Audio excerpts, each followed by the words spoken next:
Let me wait for a few other participants. Then I'll start the session.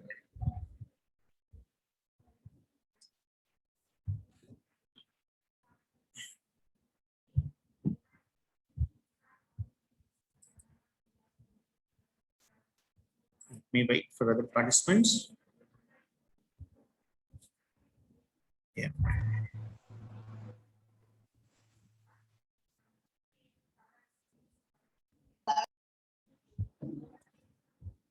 Let me wait for the participants.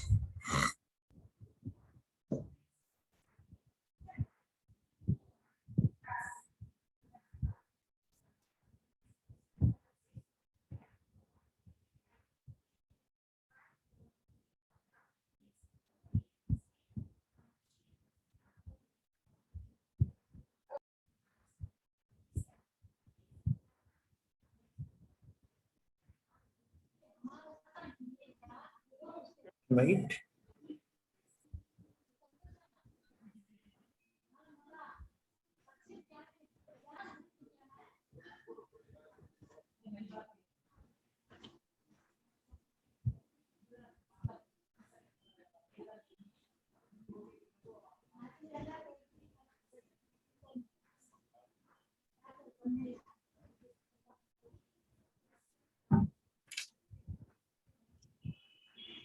Yeah.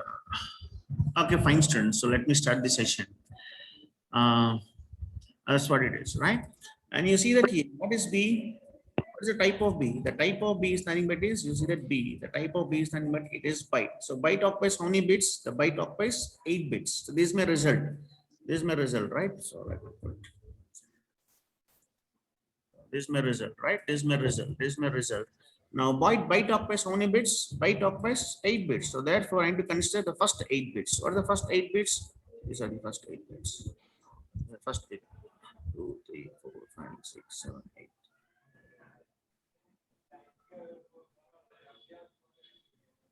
One second. Oh, I think I should press one more time. Yeah. Yeah. Now it's correct. Yeah. Oh, I should consider the first 8 bits, right? So this is my first 8 bits. What's the first 8 bits? You see that what's the value of first 8 bits? The value of first 8 bits is 0. And therefore, I got the output here as 0. But with respect to I, what I should do? With respect to I should consider how many bits? I should consider 32 bits. So if I consider all these 32 bits, the value will be 256. The value will be 256. So therefore, here I got the output as 256. I hope you understood this, students. Any questions? Any questions, students?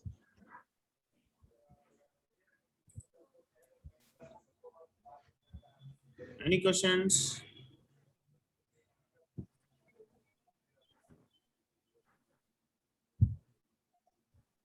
Any questions, students? No questions. That's well and good. Let's start. Yeah. And one important thing here you should have noticed. You see that? No. See, initially, what's the value of A? Initially, value of A is 64. Initially, the value of A is 64. Initially, value of A is 64. Okay. Now, how many times I'm trying to shift? I'm trying to shift 2 times. When I'm trying to perform the first shift. So from here, I've done here. I've shifted the first time. When I shifted the first time, now what's the value of this? What's the value of this? When I shifted the first time, the value of this entire binary number, the value of this entire binary number is 128. It is nothing but it is 128. Okay. And again, I perform the next shift. This is a first shift. This is a first shift, and this is my second shift. When I then the second shift, again I move this 1 to here. I move this 1 to here. Now value has become 256. 256 is right. So you can see that clearly.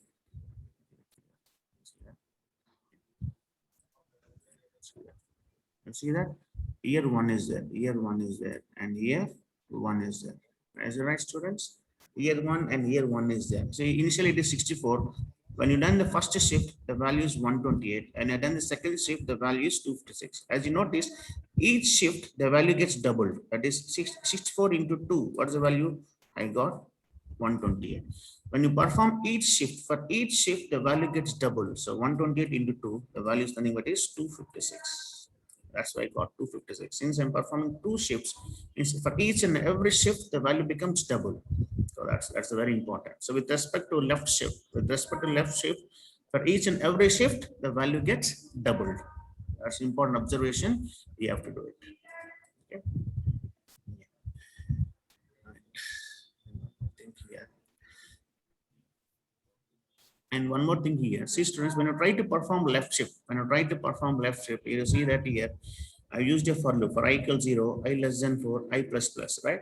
Here what I'm doing for each iteration, I'm trying to perform a left shift. So one bit I'm trying to shift towards my left.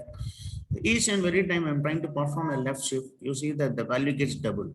It gets double. It gets double. And here also it gets double. But later you see that it has reduced to minus 32. Why it has reduced to minus 32? At some point of time, you see that the one is going to reach at the higher order position. That is most significant bit. When once reaches MSB, we are going to consider this as a negative number. We are going to consider this as a negative number. Okay. So once it becomes a negative number, so with respect, by considering this negative number, we are going to compute the corresponding binary value. And the corresponding binary value will be 32. Will be 32. So that's why I got minus 32. So as you shift, when you're shifting towards the left side, right? That's what it says. When you're trying to shift towards left side, at some point of time, a one is going to reach at the end. That is, M is going to reach at your most significant bit. So once M reaches to your most significant bit, okay, it becomes some distances.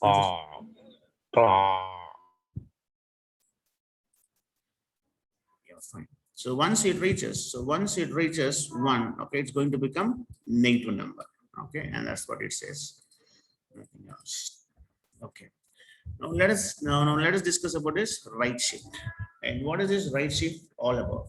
Okay, what is right shift all about? Okay. Now just now we have seen about left shift. No, that's what I said. This is left, this is right. What is right shift? This is your right shift. Okay. You see that the pointer is pointing towards right.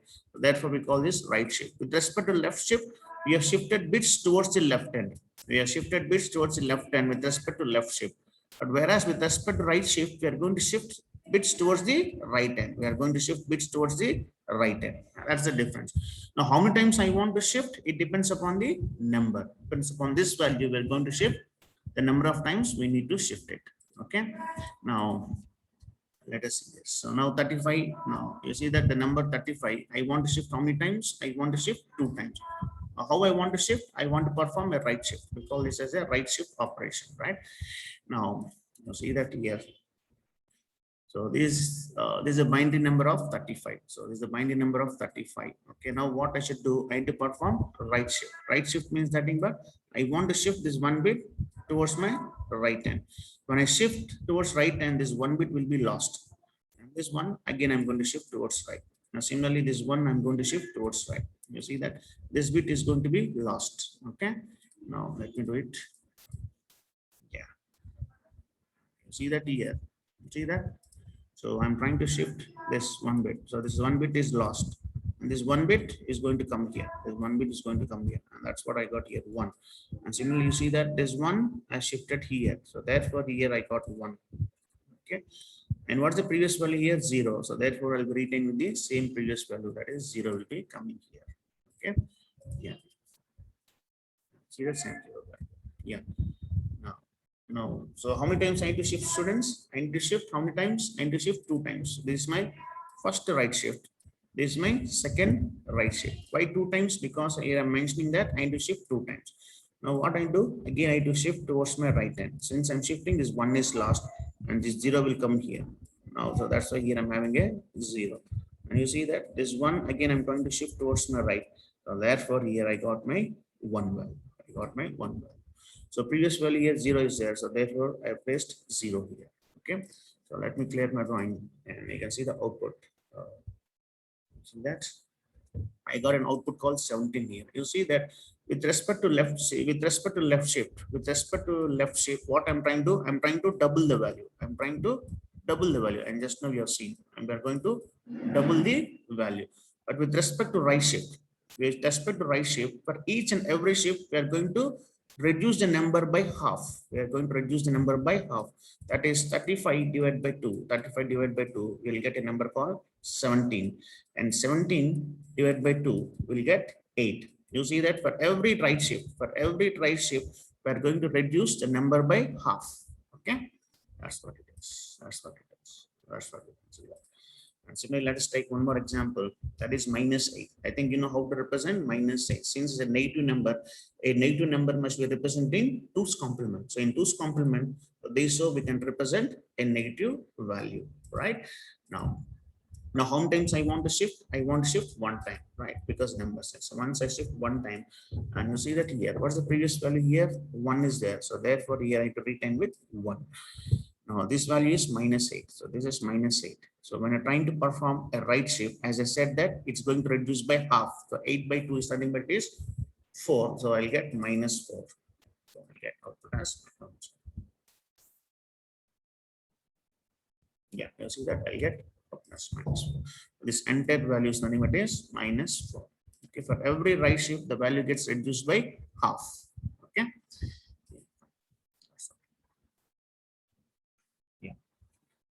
Next comes it is unsigned right shift operator, right? Always shift zeros into higher order bit. Okay. What is this unsigned right shift? That's quite simple. See, unsigned. Yeah, one thing I would like to compare this. So you know the difference between a right shift and unsigned right shift. Okay. So we call this as a right shift, right? So you see that when I'm trying to shift, you see that when I'm trying to shift it, I'm shifting, right? I'm shifting.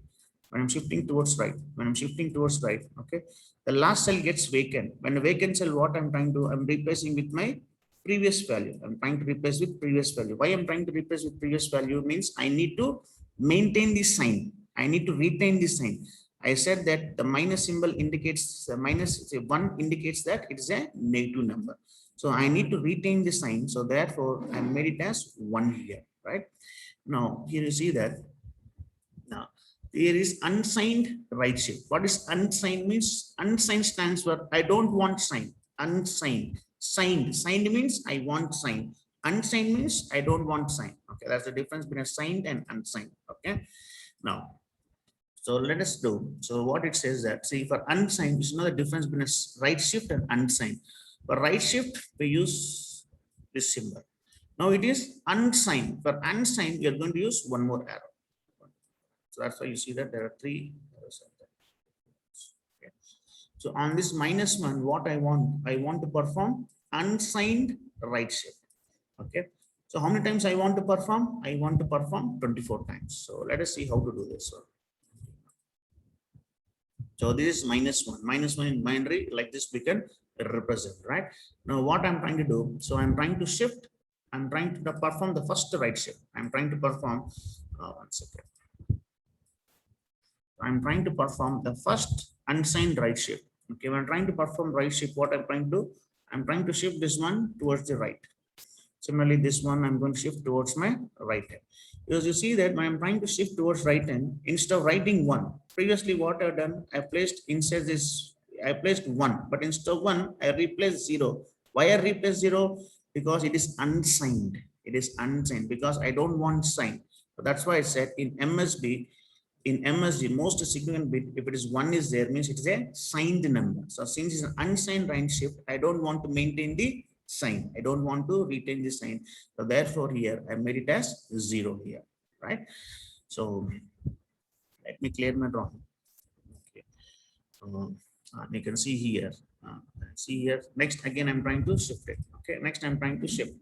I'm trying to shift towards right. I'm trying to shift towards right, and therefore you see that I got 0 here. And what I need to place here, since it's an unsigned right shift, I'm going to place it here 0. That's what it says. That's what it says. See that? That's what it says. So this is my second. Okay. Like this, I can shift continuously. I can shift. This is what my final value. After 24 shifts, after 24 unsigned shift, this is how my binary number looks like. This is how my binary number looks like after 24 unsigned right shifts. Is it fine, students? Is it fine? So now what's the value of this? I think you need to compute this. What's the value? So I think, you know, this is 1. this is 2, this is 4, this is 8, this is 16, this is 32, this is 64, this is 128.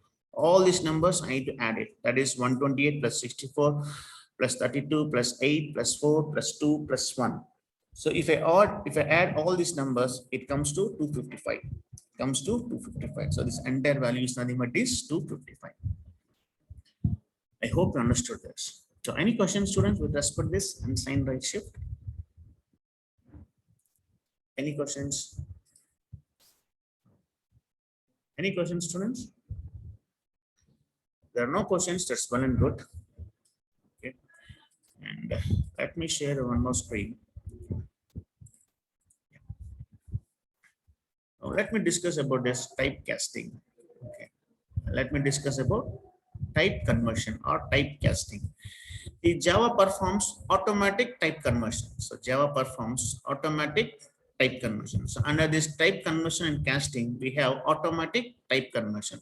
So when a Java performs automatic type conversion, a Java performs automatic type conversion if it satisfies these two conditions. If it satisfies these two conditions, Java performs automatic type conversion.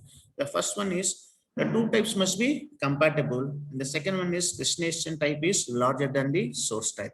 What are compatible? See, integers and float are compatible. Okay, integers, integers, integers and float, integers and floating point values. Okay, integers and float, integers and float, integers and float are compatible types. Okay, let me illustrate this a small example, then you can understand.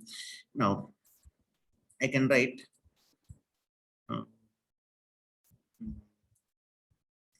let me put here example itself.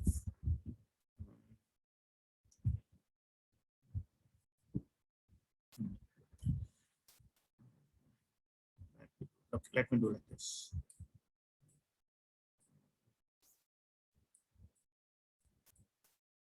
Double A equal to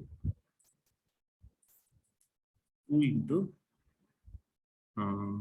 2 into P. Let me declare int P equal to 5. Int equal to 5. Okay.